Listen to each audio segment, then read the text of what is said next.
Aside from lowering fuel taxes, what else can the government do to mitigate higher fuel costs? And joining us tonight is Energy Secretary Sharon Garin.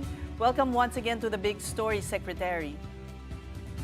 Good evening, Seth. Good evening, everyone. Thank you for having me here tonight. Of course, like the rest of the world, we are all anxious about fuel prices. How do you see it in the next weeks to come? Can we already extrapolate Yes, the increases? yes, Seth. Yeah, I wanted to, first of all, I wanted to emphasize na dalawa kasing issue natin dito, ano? Do we have enough, will we have supply? Baka maubusan tayo. And second is, ano ba yung increase, ano? On the pump prices. So, basically, on the supply, hindi na problema yan because we have enough time because instead of 15 days, meron tayo mga halos 60 days to supply. So we have enough supply for fuel. So it's not an issue anymore kasi we have time to order more naman, and our oil companies have assured us that we have incoming pa naman na mga supply. So we're assured of the supply. Now next is the price. The price naman, it's just inevitable. Price is not really something that Philippines can control because we import most of our fuel. So our price is dependent on what happens to the international market. So ngayon po, it's affected by many things, pero ang pinaka-major na determinant of where the price will go is the level or kung gaano katagal ang gera ngayon sa Middle East. So it's so unpredictable that I cannot tell you how much it is right now kasi kahapon pa lang yung nag-start yung first na day namin ng for evaluation. But we can give it to you over the weekend. What I told also most of the people is that what I can only predict now is that there will be an increase. How much is something that I have to wait for because we need 5 days kasi na data so that we can predict how much the increase will be next week. But that assurance given you by the oil companies, is that are you comfortable with that assurance? Because for one, the Strait of Hormuz may not be may be impassable. Yes, ma'am. Because Strait of Hormuz actually has is 16% of the market actually. So there's a huge part of the country of the world that also supplies fuel, and also there's the Americas, the North and the South. There's Africa, there's Australia, there's also Asian countries, Europe, Norway din, I mean, so many other countries. Kung maalala mo, Seth, before there was oversupply of oil and there's glut, So merong available naman na fuel. Now, it's not about matter of having it or the supply side. It's a matter of how much it will be. Yun lang yung problem talaga natin, which is not really within the control of our president or of the government. It's dictated by international market. How many percent of our supply do we get from Middle East, from the Middle East? Malaki siya, Seth. I think substantially. If I can, I give you like a ballpark around 85% at the minimum. So we malaki siya kasi. Yes, because we do import some fuel from most of the fuel from Asian countries, but these Asian countries get their crude oil from Middle East, so medyo malaki yung impact nun. So, but fortunately, upon consultation, I had a meeting with the oil companies yesterday, and they are also getting from other countries other than the Middle East.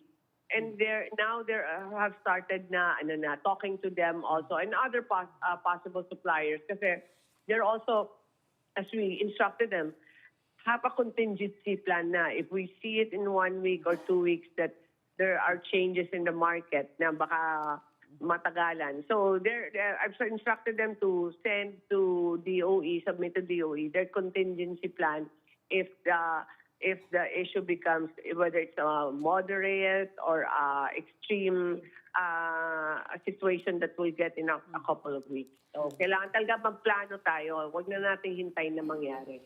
Okay. Hi, Secretary. Earlier today, you were in Malacanang with the President as well as the Finance Secretary. Of course, there's a lot of talk no, kung anong gagawin dun sa fuel excise taxes, bukod pa dun sa VAT na pinapataw sa lahat ng produktong petrolyo.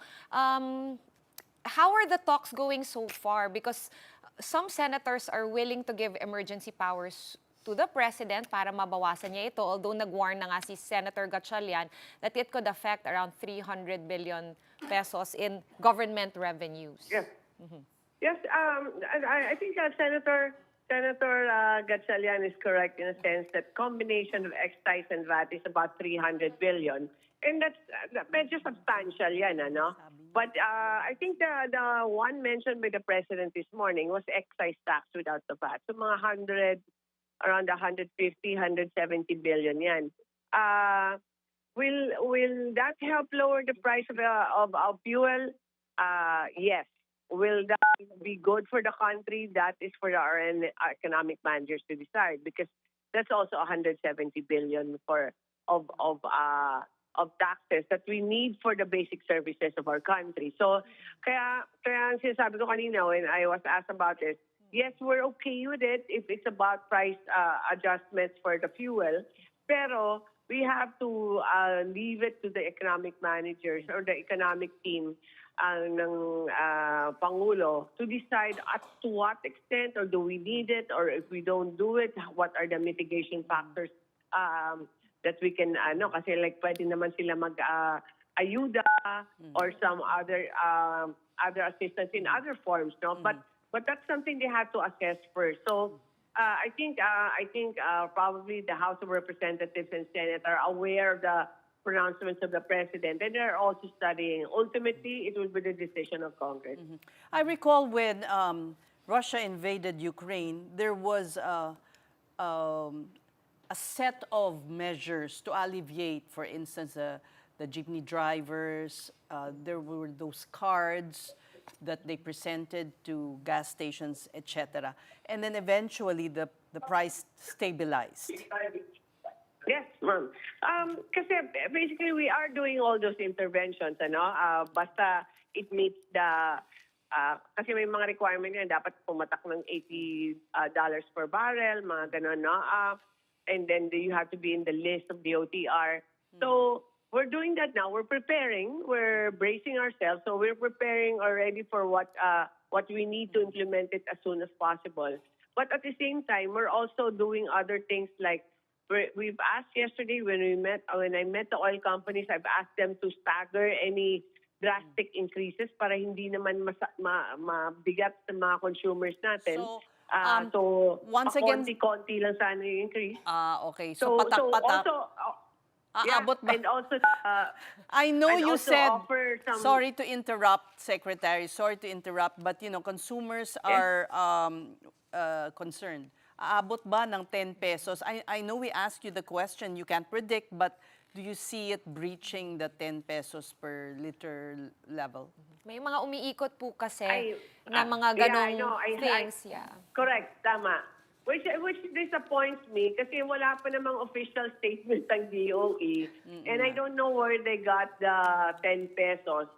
But let's wait na lang. Let's not speculate. Kasi, I mean, tomorrow it might de-escalate also and prices might go lower, or it can escalate and prices will even go higher. So I cannot really tell you now if it's possible na then probably if the calculations are correct. But I need 5 days kasi na data. So medyo speculative na yan kung sasabihin ko sa'yo ngayon. Okay. We'll ask you na lang on Friday. Salamat. And well, at least our viewers understand that you can't also pin it down to yes or no.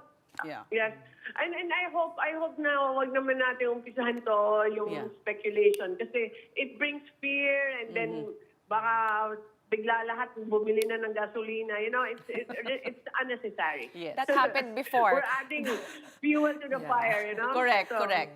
Back to Alright. diversifying our supply, Secretary Garin. Did you guys talk about it or discuss it earlier in the palace? Kung I recall, and this I know this was before your time, na parang there was a plan to diversify where we get our crude from.